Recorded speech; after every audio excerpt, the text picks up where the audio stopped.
Hello everyone, I'm Eternal Flame here, and welcome to one of my much more wild theories I have ever made, which I have a feeling a lot of you people are likely questioning, how does this even make sense, or let him cook, let's see what he got. Now, I believe Sukuna has some way, shape, or form in order to manipulate the afterlife, but I got a lot of evidence on deck to prove this pretty insane theory, admittedly. However, before we get into this video, be sure to like and subscribe to my content like this, and let's get straight into this theory. Now, before I talk about why I think Sukuna is able to manipulate the afterlife, I need to talk about how the afterlife actually functions in Jujutsu Kaisen. Because several times when we have seen some characters die, they end up having this flashback-like plane where they're able to say spirits, as well as able to actually interact with them sometimes. Some of them much more minor, while some of them are much more major. For example, Nobara, when she died, was able to appear in a massive classroom, where she was able to see basically images of people that were close to her that she considered people who she valued across her lifetime. While at the same time, Nanami, on the verge of death, was able to see Haibara's spirit, point towards Yuji. This also goes for people like Gojo, Kashimo, Jogo. All of these people have had experiences in the afterlife of seeing weird hallucinations and images before they die. However, very interestingly, it's only been towards these 5 other characters as well as Mai and Maki Zenin, which put a pin on Mai and Maki Zenin for now. That's going to be very important later into this video for talking about something else, which is going to be very important. So put a pin on that for now. However, these 5 characters in specific, Kashimo, Gojo, Nanami, Jogo, and Nobara all have one thing in common across them that you probably didn't even think about until now. Sukuna was in the area in some way, shape, or form when they died. I don't think I need to explain Jogo, Kashimo, or Gojo because he's the one who actually killed them. However, Nanami, when Nanami saw Haibara, that was only when Yuji actually entered into the subway. That was when Haibara appeared to point towards Yuji. Haibara didn't appear before then. And when Nobara appeared in that classroom, she was in the same area as Yuji, who at that time had Sukuna inside of them. So, all these characters who've had these weird afterlife-like mirages have been around Sukuna at that time. And you might be thinking to yourself, that's just pure coincidence. The thing is, it's 5 times that this has happened. 2 of those times, by the way, Sukuna has actually straight up entered into the afterlife to have a conversation with those people before they died. Furthermore, when Yuji died, Yuji appeared inside of Sukuna's innate domain as well. He didn't just die on the spot, he appeared inside of Sukuna's innate domain. So what am I implying here through all 5 of these people? Well, I am implying in some way, shape, or form, Sukuna has the ability to manipulate the afterlife and what people see in the afterlife, as well as guide other souls to talk to people in the afterlife and place himself into the afterlife to talk to other people. Now, this is a huge mouthful, but there is quite a bit that actually supports this in my opinion. As I already have said, Sukuna has already shown off the ability to appear in the Cursed Realm - Afterlife. If you think the Cursed Realm and the Afterlife are the same thing, Sukuna has already shown off the ability to appear inside of the Afterlife. This is shown by both him having a conversation with Kashimo and him having a conversation with Jogo. Well, the form he takes on is the form of his current vessel body rather than his actual body, or at least the state his vessel is currently in. Furthermore, Sukuna is not just aware of the soul, but he's very knowledgeable about how the soul functions, due to the fact he's able to directly kick Mahito out of actually using Idol Transfiguration on Sukuna, as well as the fact that he is able to directly guide Itadori's soul to his innate domain rather than just him dying. Now, what am I saying through all of this? Well, the reason I came to this entire theory is because there was something I've always found incredibly odd, which was the fact that Nanami even knew to begin with about the entire seeing Haibara as a ghost thing that happened in Shibuya. But that was something Gojo should have had no way to know that Nanami had seen. However, Nanami did mention it to Gojo nonetheless. Furthermore, it's also repeatedly described by Gojo to be like a dream-like area, one he really hopes is a dream.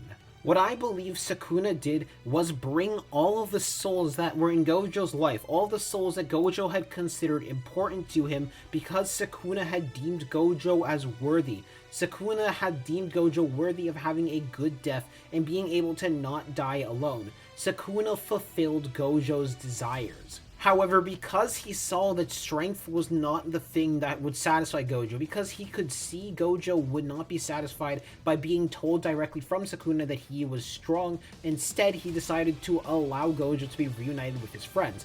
Where instead, when it came to Jogo, someone he deemed worthy, Sukuna directly appeared alongside Hanami and Dagon, 2 of Jogo's closest friends, in order to give him words of advice to move on the next life, as well as tell him he was worthy.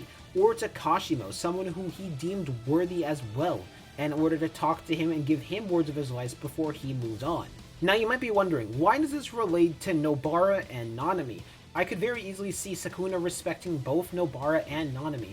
Nobara was someone who pushed past her limits in order to go assist Yuji no matter what. Even though she was at a massive disadvantage, she decided to go in anyway, and Sukuna could have easily deemed that as worthy of having a good death.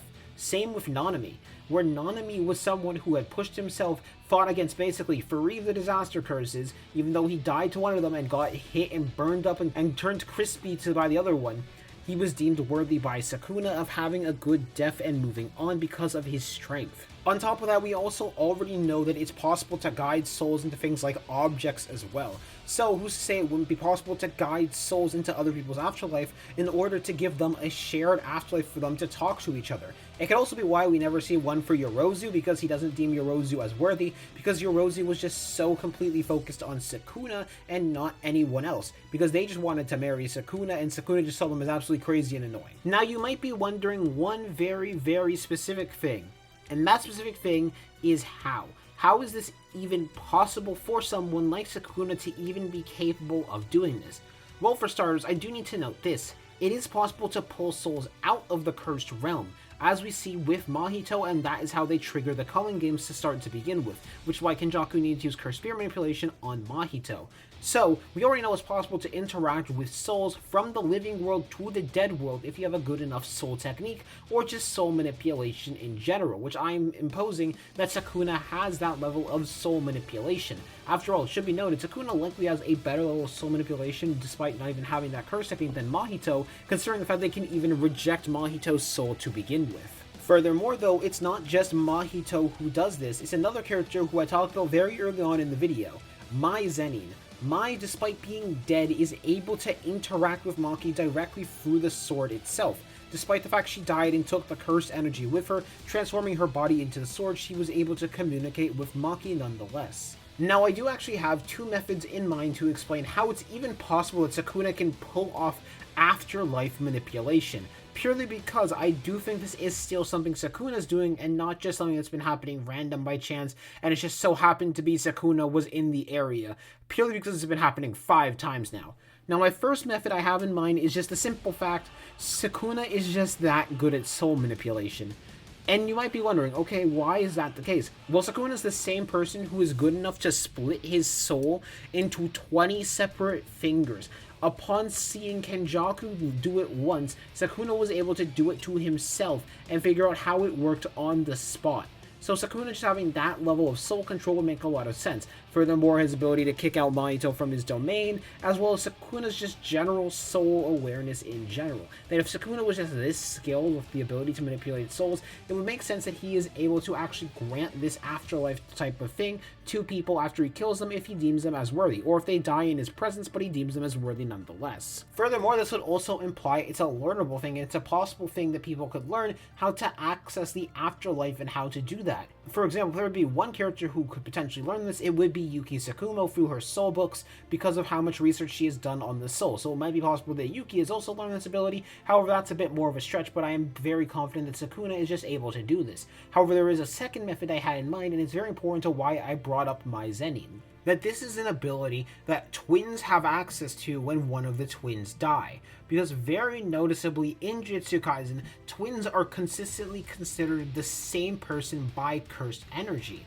So, my entire theory completely revolves around the potential theory of Sukuna having a twin sibling. Now, if you're not a believer in Sukuna having a twin sibling, then it's just simply Sukuna is that good at soul manipulation. However, this theory basically revolves around this.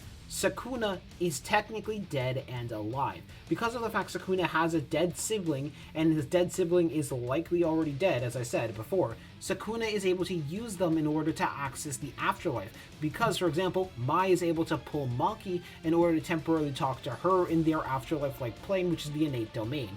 Now, How insane would it be if Sukuna, just being the insane god of intelligence that he is, was able to do this with other characters? He was able to use this same method that Mai used to pull Maki in order to use it on other characters and set up the perfect curse realm and curse death in order for them to die satisfactory deaths. Now, the final reason that I do believe that this is the case is purely because of how well it would go with making Yuji and Sukuna parallels to each other even more, purely because of the fact Sukuna is the key to getting Yuji's goal that he's wanted ever since the start of the series, which is to be able to grant people good deaths. Sukuna can grant people that. Sukuna can make sure people do not die alone, because while people will technically die alone, in the afterlife themselves, they will not be alone. They will be surrounded by the souls of people they love, people they could talk to, or themselves in order to give more advice to people. However, I want to know what you guys think about this series down below in the comments section down below. I'm going to see y'all later. Peace out. Hope you all have a good day.